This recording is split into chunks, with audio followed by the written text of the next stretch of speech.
بہنیں ایسے کیوں ہوتی ہے؟ صبح صبح چائے کی دکان پہ میرا دوست میرے پاس آ بیٹھا، مجھے سلام کیا۔ اس کی آنکھوں میں آنسو تھے۔ میرا ہاتھ پکڑا، روتے ہوئے بولا، فارس، میں آج خود کو بہت چھوٹا محسوس کر رہا ہوں۔ میں حیران تھا۔ اس کی کمر پہ تھپکی دی۔ ارے ایسا کیا ہو گیا شیر کو؟ وہ مجھ سے نظریں نہ ملا رہا تھا، پھر زور زور سے رونے لگا۔ سب لوگ اس کی طرف دیکھنے لگے۔ میں نے اس کو چپ کروایا۔ ارے پاگل، سب دیکھ رہے ہیں۔ میرے سینے سے لگ گیا، روتے ہوئے بولا، فارس، بہنیں ایسے کیوں ہوتی ہے؟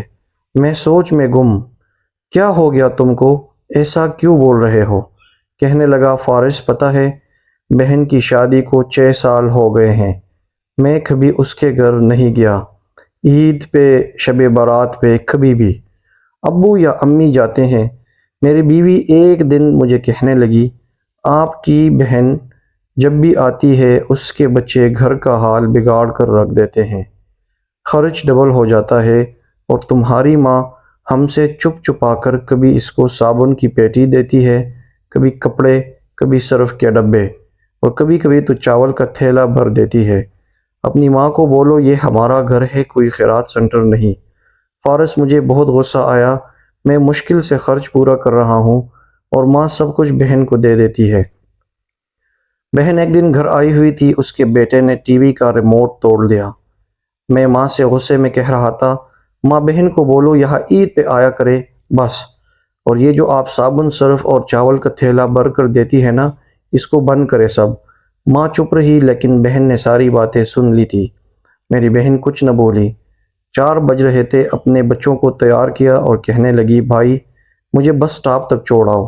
میں نے جھوٹے منہ کہا، رہ لیتی کچھ دن، لیکن وہ مسکرائی، نہیں بھائی، بچوں کی چھٹیاں ختم ہونے والی ہیں۔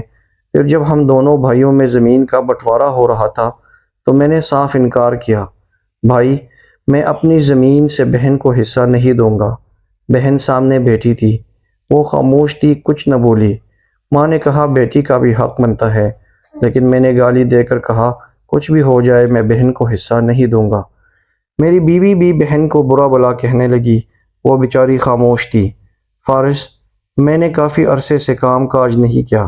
میرے بڑے بیٹے کو ٹی بی ہو گئی ہے، میرے پاس اس کے علاج کروانے کے پیسے نہیں۔ بہت پریشان تھا، میں قرض بھی لیا تھا 1,02,000۔ بھوک سر پہ تھی، میں بہت پریشان تھا، کمرے میں اکیلے بیٹھا تھا، شاید رو رہا تھا حالات پر، کہ اتنے میں بہن گھر آ گئی۔ میں غصے سے بولا، اب یہ آ گئی منحوس۔ بیوی میرے پاس آئی، کوئی ضرورت نہیں گوشت یا بریانی پکانے کی اس کے لیے۔ پھر 1 گھنٹے بعد وہ میرے پاس آئی، بھائی پریشان ہو؟ میں مسکرایا، نہیں تو۔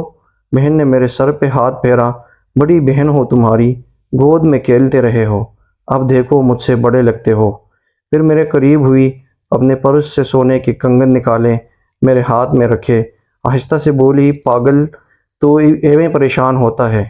تیرا بھائی شہر گیا ہوا تھا کام کے لیے، بچے اسکول تھے، میں نے سوچا دوڑتے دوڑتے بھائی سے ملا ہوں، یہ کنگن بیچ کر اپنا خرچہ، بیٹے کا علاج کروا، اور جا اٹھ، نائی کی دکان پہ جا، داڑھی بڑھا رکھی ہے، شکل تو دیکھ ذرا کیا حالت بنا رکھی ہے تم نے۔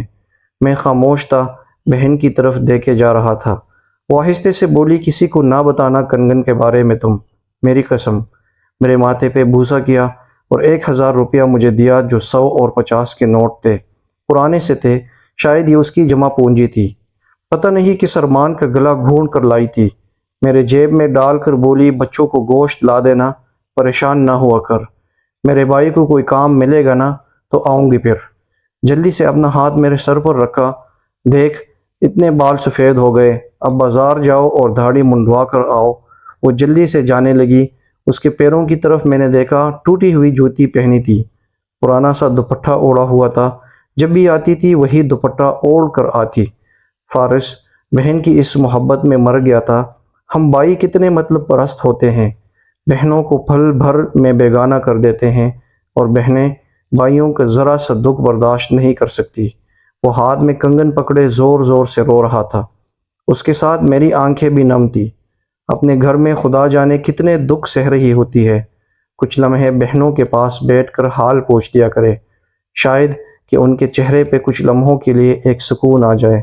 بہنیں ماں کا روپ ہوتی ہے۔